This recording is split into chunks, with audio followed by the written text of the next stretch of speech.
बंधुगण प्रत्येक गुरुवार दिन करंतु एही 5टी काम। घर को आसबे निजे माता लक्ष्मी, हेब समस्त समस्यार अंत। बंधुगण आजिर समय प्रत्येक व्यक्ति सेमानंकर प्रत्येक आवश्यकता पूरण करिबा पाई अर्थ बा धनर आवश्यकता अनुभव करिथांती। एही समय अनेक लोक भी अछंती जेउ माने बहुत टंका रोजगार करंती, किंतु शेषरे सेमानंक पाखरे टंकाटीए भी रहे नाही, जेउठी बा केउठी खर्च होइथाए, जेउथिपाई सेमानंकु आर्थिक समस्यार सम्मुखीन हेबाकु पड़िथाए। धन सेही मानंक पाखरे रहिथाए जेउमानंक उपरे माता लक्ष्मी प्रसन्न होइथांती। तेणु माता लक्ष्मी को प्रसन्न करिबा पाई माता लक्ष्मींकर पूजा अर्चना करिबा सहित केतेक नीति नियम मध्य पालन करिबाकु पड़िथाए।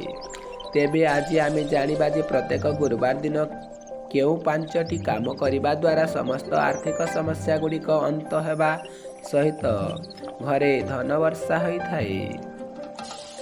प्रथम कथा, आर्थिक समस्या मुक्ति पाइबा पाई आपनकु प्रत्येक गुरुवार दिन भगवान विष्णु को पूजा करिबा उचित। यह करिबा द्वारा आपनकर समस्त समस्या गुड़िक अंत घटिबो।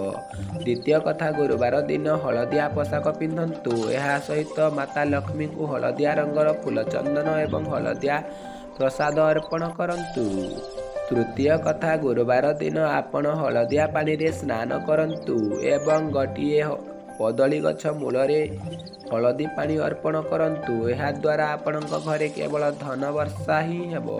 चतुर्थ कथा, धनर अभाव दूर करिबा पाई गुरुवार दिन उपवास पालन करंतु। उपवास समय हलदिया जिनिस दान करंतु। यह करिबा द्वारा माता लक्ष्मी आपणक गृह रे वास करिथांती। पंचम कथा, गुरुवार दिन आपण तुलसी चौरा पूजा करिबा समय रे तुलसी गछ मूलरे कंचा क्षीर अर्पण करंतु एवं गुरुवार दिन आपणक बृहस्पति ग्रह को शक्तिशाली करिबा पाई भगवान शिव को हलदिया रंगर पुष्प अर्पण करंतु। यह करिबा द्वारा आपणकर बृहस्पति ग्रह प्रसन्न होइथाए एवं सबु ग्रह दोष मध्य कटि जाइथाए।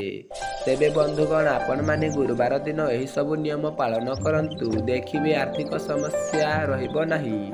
आशा करुछि आम भिडियोटी आपनकु भल लागिथिबो। ताहाले आपण लाइक शेयर कमेंट करंतु बंधुगण। आज पाई एतिकी बंधुगण।